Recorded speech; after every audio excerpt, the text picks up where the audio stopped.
الحمد لله الحمد لله رب العالمين والصلاة والسلام على من لا نبي بعده أما بعد فأعوذ بالله من الشيطان الرجيم بسم الله الرحمن الرحيم رب اشرح لي صدري ويسر لي أمري واحلل عقدة من لساني يفقه قولي قال النبي صلى الله عليه وسلم اللهم إني أعوذ بك من الأربع ومن علم لا ينفع ومن قلب لا تخشع ومن نفس لا تشبع ومن دعاء لا يسمع او كما قال علیہ الصلاۃ والسلام۔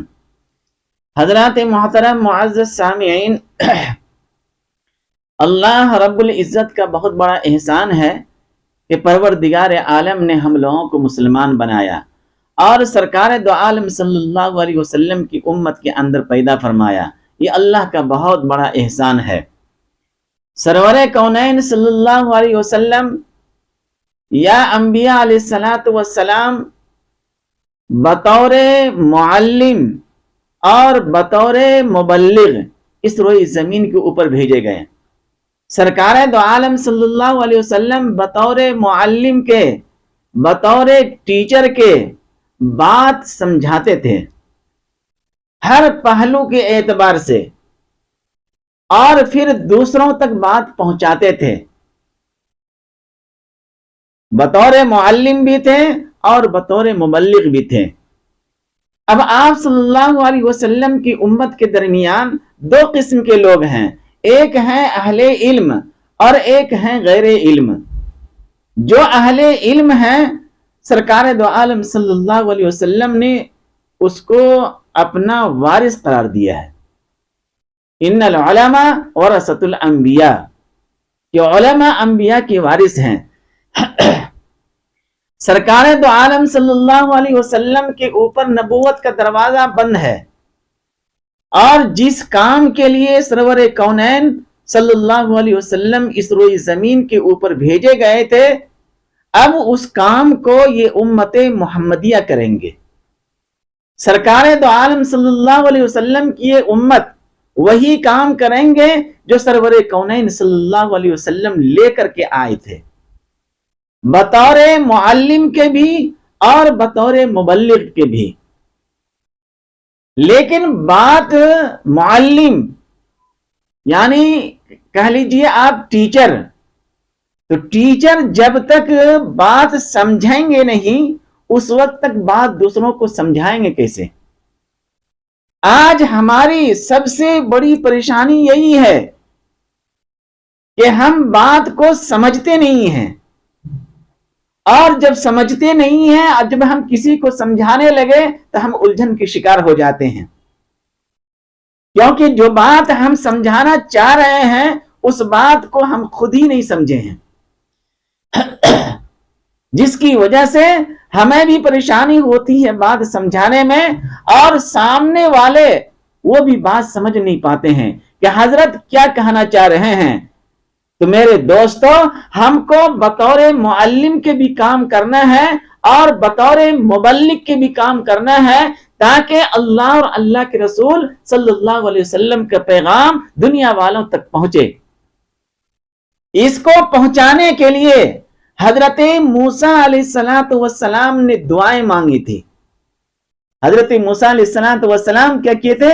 دعائیں کی تھی اللہ رب العزت سے، اور کیا فرمایا حضرت موسیٰ علیہ السلام نے؟ رب اشرح لی صدری، اے اللہ میرے سینے کو کھول دے، مجھے شرح صدر عطا فرما۔ جب تک بات ہم سمجھیں گے نہیں اس وقت تک ہم بات دوسروں کو سمجھائیں گے کیسے؟ اس وجہ سے مجھے سمجھ عطا فرما۔ رب اشرح لی صدری سے یہی مراد ہے کہ بات کو پہلے ہم سمجھیں۔ اے اللہ، جو ہم دنیا والوں کو سنانا چاہتے ہیں، جو دنیا والے کو سمجھانا چاہتے ہیں، جو آپ صلی اللہ علیہ وسلم کی امت کو ہم بتانا چاہتے ہیں، اے اللہ اس بات کو ہمیں سمجھا دے۔ حضرت موسیٰ علیہ السلام بھی دعا کیے تھے اللہ سے کیونکہ نبی جو ہوتے ہیں وہ پہلے معلم ہوتے ہیں اور اس کے بعد مبلغ ہوتے ہیں، چاہے حضرت موسیٰ علیہ السلام ہو یا دیگر انبیاء علیہ السلام ہو، سب سے اخیر کے اندر سرور کونین صلی اللہ علیہ وسلم تشریف لائے، اور اب آپ صلی اللہ علیہ وسلم کی بعد کوئی نبی نہیں آئیں گے۔ ہم کو بات سمجھنا بھی ہے اور بات کو آگے سمجھانا بھی ہے۔ مشکل یہاں پہ یہ ہے کہ ہم بات سمجھتے ہی نہیں ہیں، خاص کر کے ہم جیسے علماء کرام کو اگر کوئی بات سمجھ میں نہ آئے تو ہمیں چاہیے کہ ہم اپنے اکابرین علماء کرام کی طرف رجوع کریں۔ قرآن کی اگر کوئی آیت مجھے سمجھ میں نہیں آ رہی ہے تو ہم اپنے اساتذہ کرام سے رجوع کریں گے، ہم اپنے اکابرین علماء کرام سے رجوع کریں گے اور وہ مجھے سمجھا دیں گے، تاکہ ہم جہاں کہیں بھی کام کر رہے ہیں، چاہے مکتب میں کام کر رہے ہیں، چاہے مدارس میں کام کر رہے ہیں، چاہے خانقاہوں کے اندر یا گاؤں دیہات کے اندر ہم کام کر رہے ہیں، اور اس طرح اللہ کے رسول صلی اللہ علیہ وسلم کے پیغام کو دوسروں تک پہنچانا چاہ رہے ہیں، تو مجھے چاہیے کہ بطور معلم کے بات کو پہلے ہم سمجھیں۔ ہم نے اپنے اساتذہ کرام کو دیکھتے تھے کہ اگر وہ درس میں جانا ہے اور پڑھانا ہے تو درس میں جانے سے پہلے پوری رات کیا پڑھانا ہے مجھے پہلے وہ خود سمجھتے تھے، پہلے پڑھتے تھے وہ۔ اور آج بھی ہم دیکھتے ہیں مدارس اسلامیہ کے اندر جو اساتذہ کرام ہوتے ہیں، جو ٹیچر ہوتے ہیں، وہ رات بھر پڑھتے ہیں، وہ کبھی کبھی پوری رات اسی مطالعے کے اندر گزار دیتے ہیں، اور جب درس کے اندر بیٹھتے ہیں تو بالکل مستحکم انداز میں بیٹھتے ہیں۔ پتہ نہیں اسٹوڈنٹ طلبہ کون سے سوال کر لے، اس وجہ سے پوری تیاری کرتے ہیں۔ لیکن آج کل کے جو ٹیچر ہیں، چاہے وہ ٹیچر مدارس اسلامیہ کا ہو، چاہے وہ ٹیچر اسکول کا ہو، میں جہاں تک سمجھتا ہوں ان میں سے 95% ٹیچر بالکل چور قسم کے ہوتے ہیں، کاہل اور سست ہوتے ہیں، نہ تو وہ بات کو سمجھتے ہیں اور نہ تو اپنے طلبہ کو، اپنے اسٹوڈنٹ کو سمجھانا چاہتے ہیں کہ جو بھی ہم موضوع اور جو بھی مضامین ہم پڑھا رہے ہیں تو اس کو اچھے انداز میں ہم طلبہ کو سمجھا دیں۔ یہ اسی وقت ہوگا جب ہم بات کو اچھی طرح سمجھیں گے۔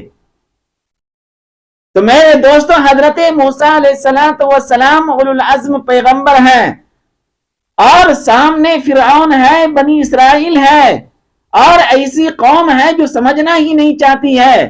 تو اللہ تبارک و تعالیٰ سے حضرت موسیٰ علیہ السلام دعا کیے، اور آج ہم لوگوں کو بھی اللہ سے دعا کرنی چاہیے کہ اللہ میرے سینے کو بھی کھول دے، مجھے بھی شرح صدر عطا فرما، مجھے بھی دین کی سمجھ عطا فرما، تفقہ فی الدین عطا فرما۔ یہ اسی وقت ہوگا جبکہ رب اشرح لی صدری، ان آیتوں کو سمجھنا بہت ضروری ہے تاکہ ہمارے لیے دعائیں مانگنا آسان ہو۔ میرے دوستو، تو آپ یہ دعا کریں جس طرح حضرت موسیٰ علیہ السلام اللہ سے دعا کیے تھے، آج مجھے بھی چاہیے کہ ہم بھی دعا کریں اور اللہ سے کہیں رب اشرح لی صدری، اے اللہ میرے سینے کو کھول دے، مجھے شرح صدر عطا فرما، ویسر لی امری، اور کیا فرمایا، اے اللہ مجھے وسائل عطا فرما۔ دین کو پہنچانے کے لیے وسائل تو چاہیے ہی، اس کے بغیر ہم کیسے پہنچائیں گے دین دوسروں تک؟ میرے دوستو، اور آگے فرمایا حضرت موسیٰ علیہ السلام نے رب اشرح لی صدری ویسر لی امری، ویسر لی امری، اے اللہ مجھے وسائل عطا فرما، رب اشرح لی صدری ویسر لی امری واحلل عقدۃ من لسانی، اے اللہ جب ہم بات سمجھانے لگیں تو مجھے سمجھانے والی زبان عطا فرما۔ تین چیزیں ہیں یہاں پہ، ایک تو پہلے نمبر پہ یہ ہے کہ اللہ تبارک و تعالیٰ سے ہم یہ مانگیں کہ اللہ مجھے سمجھ عطا فرما. پہلے کسی بھی بات کو آپ سمجھنے کی کوشش کیجئے، اور دوسرے نمبر پہ اللہ سے کہیے اے اللہ مجھے سمجھانے والی زبان بھی عطا فرما. جب زبان ہی نہیں ہے تو آپ سمجھائیں گے کیسے؟ اس وجہ سے آج ہماری باتیں مؤثر نہیں ہوتی ہے کہ ہم جس ٹاپک کے اوپر بات کرنا چاہتے ہیں اور جو بات ہم سمجھانا چاہتے ہیں پہلے ہم اس کو سمجھے ہی نہیں ہیں.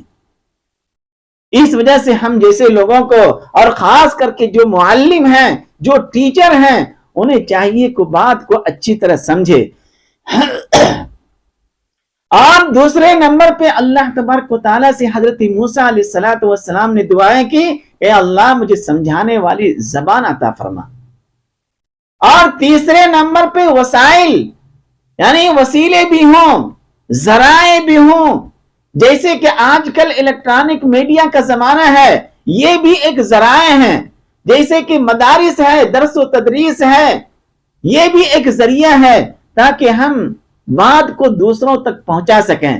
تو حضرت موسیٰ علیہ السلام نے 3 چیز اللہ تبارک و تعالیٰ سے مانگے تھے، اور وہ 3 چیز اسی آیت کے اندر ہے. رب اشرح لی صدری ویسر لی امری واحلل عقدۃ من لسانی ویفقہوا قولی. ویفقہوا قولی، جب یہ 3 چیز ہمارے اندر آ جائے گا تو ویفقہوا قولی، لوگ بات سمجھیں گے، ورنہ بات سمجھیں گے ہی نہیں، پتہ نہیں حضرت کیا بول رہے ہیں. اس وجہ سے مجھے چاہیے سب سے پہلے کہ ہم بات کو سمجھیں، سمجھانے سے پہلے، اور اللہ تبارک و تعالیٰ سے دعائیں بھی کریں کہ اللہ مجھے سمجھ عطا فرما، دین کی سمجھ عطا فرما. اور جو بات ہم دوسروں کے اندر سمجھانا چاہتے ہیں اللہ سے دعا کریں کہ وہ بات ہم کو پہلے سمجھ میں آئے. جب تک ہم مسئلے کو سمجھیں گے نہیں اس وقت تک ہم دوسروں کو سمجھا نہیں سکتے ہیں. تو جس طرح حضرت موسیٰ علیہ السلام نے اللہ سے دعائیں کی، آج مجھے بھی چاہیے کہ ہم اللہ تبارک و تعالیٰ سے یہ 3 چیز مانگیں. یہ 3 چیز اللہ سے مانگتے رہیں کہ اللہ مجھے سمجھ بھی عطا فرما، سمجھانے والی زبان بھی عطا فرما، اور وسائل بھی عطا فرما، ویفقہوا قولی، تاکہ لوگ میری باتوں کو سمجھیں. ان آیتوں کے اندر یہی کہا گیا ہے. اس وجہ سے ان آیتوں کو آج ہم بطور دعا کو تو پڑھتے ہیں لیکن بغیر سمجھے پڑھتے ہیں، بغیر سمجھے اللہ تبارک و تعالیٰ سے دعا مانگتے ہیں. میرے دوستو سمجھ کر کے مانگیں تو یقیناً اللہ تبارک و تعالیٰ عطا کریں گے. اسی طرح سرکار دو عالم صلی اللہ علیہ وسلم کی بھی بہت ساری دعائیں ہیں، قرآن کے اندر بھی ہے. اللہ کے نبی صلی اللہ علیہ وسلم مانگا کرتے تھے ربی زدنی علما، کہ اللہ مجھے علم زیادہ عطا فرما. تو یہ آپ صلی اللہ علیہ وسلم مانگتے تھے اور امت کو سکھایا کہ یہ امت بھی اللہ سے مانگے کہ اللہ میرے سینے کو کھول دے اور مجھے علم زیادہ عطا فرما. اور ایک موقع کے اوپر سرور کونین صلی اللہ علیہ وسلم نے ارشاد فرمایا اللہم انی اعوذ بک من الاربع، اے اللہ میں ان 4 چیزوں سے آپ سے پناہ مانگتا ہوں. وہ 4 چیزیں ہیں جس سے سرکار دو عالم صلی اللہ علیہ وسلم پناہ مانگ رہے ہیں اللہ سے. وہ کیا ہے؟ اللہ کے رسول صلی اللہ علیہ وسلم نے فرمایا من علم لا ينفع، ایسے علم سے ہم پناہ مانگتے ہیں جو بے فائدہ ہو، جس کا کوئی فائدہ نہ ہو. اللہ نے مجھے علم دیا ہے، اس علم سے نہ ہم فائدہ اٹھا رہے ہیں نہ عوام الناس فائدہ اٹھا رہی ہے، تو ایسے علم سے کیا فائدہ؟ اس وجہ سے اللہ تبارک و تعالیٰ سے جب کبھی آپ علم مانگیں تو اللہم انا نسألک علما نافعا، اے اللہ نفع والے علم عطا فرما. جو نفع والے علم نہ ہو، اللہ کے رسول صلی اللہ علیہ وسلم اس علم سے پناہ مانگتے تھے. صحابہ کرام بھی پناہ مانگتے تھے، کیونکہ اللہ تبارک و تعالیٰ میدان حشر کے اندر جب سوال و جواب ہوگا، حساب و کتاب ہوگا، وہاں پہ اللہ تبارک و تعالیٰ یہ بھی پوچھیں گے کہ میں نے تمہیں علم دیا تھا، تم نے اس علم کے اوپر کتنا عمل کیا اور کس طرح اس علم کو خرچ کیا۔ اس وجہ سے ہمیں اللہ سے یہ بھی مانگنی چاہیے کہ اللہ مجھے علم عطا فرما، لیکن وہ علم نافع ہو، فائدے مند ہو، اور جو علم فائدے مند نہ ہو اس سے اللہ کے نبی صلی اللہ علیہ وسلم نے پناہ مانگی ہے۔ صحابہ کرام بھی پناہ مانگتے تھے، جبکہ آپ صلی اللہ علیہ وسلم اللہ کے محبوب ہیں، اس کے باوجود ایسے علم سے اللہ کے رسول صلی اللہ علیہ وسلم پناہ مانگ رہے ہیں۔ اور آگے اللہ کے رسول صلی اللہ علیہ وسلم نے فرمایا وَمِن قَلْبٍ لَا تَخْشَوْا، اے اللہ میں ایسے دل سے پناہ مانگتا ہوں جو دل، کیا فرمایا؟ وَمِن قَلْبٍ لَا تَخْشَوْا، وہ جو دل اللہ سے نہ ڈرتا ہو۔ اللہ نے دل دیا ہے لیکن وہ دل اللہ سے ڈرتا ہی نہیں ہے، ایسا دل ہمیں نہیں چاہیے۔ ہمیں تو وہ دل چاہیے جس دل کے اندر اللہ کا خوف ہو، اللہ کا ڈر ہو، تاکہ ہم دنیا کے اندر گناہوں سے بچ سکیں۔ جب اللہ تبارک و تعالیٰ نے دل دیا ہے تو آپ صلی اللہ علیہ وسلم پناہ مانگ رہے ہیں، اے اللہ مجھے ایسا دل عطا فرما جس دل کے اندر اللہ کا خوف نہ ہو۔ ایسے دل سے آپ صلی اللہ علیہ وسلم پناہ مانگ رہے ہیں۔ صحابہ کرام پناہ مانگتے تھے، تو آج مجھے بھی چاہیے کہ اللہ تبارک و تعالیٰ نے جب مجھے دل دیا ہے تو اس دل کے اندر اللہ کا خوف، اللہ کا ڈر ہو، اور اگر ایسا نہیں ہے تو ایسے دل سے آپ بھی پناہ مانگیے۔ ایک دعا حضرت موسیٰ علیہ السلام کر رہے ہیں رب اشرح لی صدری، اور ایک دعا یہاں پہ آپ صلی اللہ علیہ وسلم کی ہے جو آپ صلی اللہ علیہ وسلم 4 چیزوں سے پناہ مانگ رہے ہیں۔ ایسا علم جس کے اندر فائدہ نہ ہو، اور ایسا دل جس دل کے اندر اللہ کا خوف نہ ہو، اور آگے فرمایا وَمِن نَفْسٍ لَا تَشْبَعُ، اور ایسی پیٹ جو کبھی بھرتا ہی نہ ہو، ایسا پیٹ جو کبھی بھرتا نہ ہو، ایسے پیٹ سے بھی اللہ کے نبی صلی اللہ علیہ وسلم پناہ مانگ رہے ہیں، صحابہ کرام پناہ مانگ رہے ہیں۔ اور آج ہم لوگ کہاں پناہ مانگتے ہیں؟ کھا رہے ہیں، اتنا کھاتے ہیں کہ بعض دفعہ وہ طعام للشہید، کھاتے کھاتے شہید ہو گیا، ایسا ہو جاتا ہے۔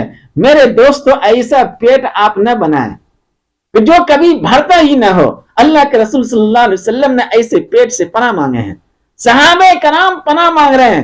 ہم دیکھتے ہیں مسلمانوں کو کھانے کے اوپر ایسے ٹوٹ پڑتے ہیں اور اس طرح پیٹ بھر کے کھا لیتے ہیں، اور گھر آتے آتے اس طرح پڑ جاتے ہیں، معلوم ہوتا ہے کہ ڈاکٹر کو بلانا پڑ رہا ہے۔ کیوں بھائی؟ بہت زیادہ کھا لیا ہے۔ بھائی اتنا کھاتے ہی کیوں ہیں؟ ذرا پیٹ کے اندر جگہ رکھیں آپ۔ اس وجہ سے اللہ کے نبی صلی اللہ علیہ وسلم ایسے پیٹ سے پناہ مانگتے تھے جو کبھی بھرتا ہی نہ ہو۔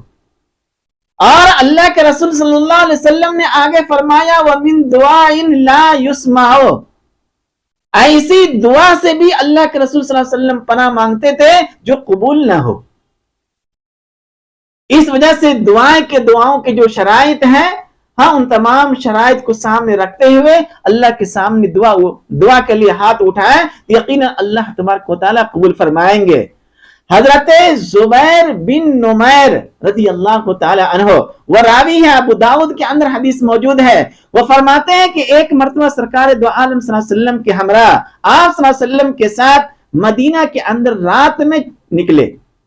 ایسے کبھی کبھی چہل قدمی کے لیے نکل جاتے ہیں، تو آپ صلی اللہ علیہ وسلم کے ہمراہ صحابہ تھے، اور حضرت زبیر بن نمیر رضی اللہ تعالی عنہ راوی ہیں، وہ بیان کرتے ہیں کہ ہم آپ صلی اللہ علیہ وسلم کے ساتھ چل رہے تھے اور ایک ایسے مقام کے اوپر پہنچے جہاں پہ ایک شخص خوب رو رو کر کے دعائیں کر رہا تھا۔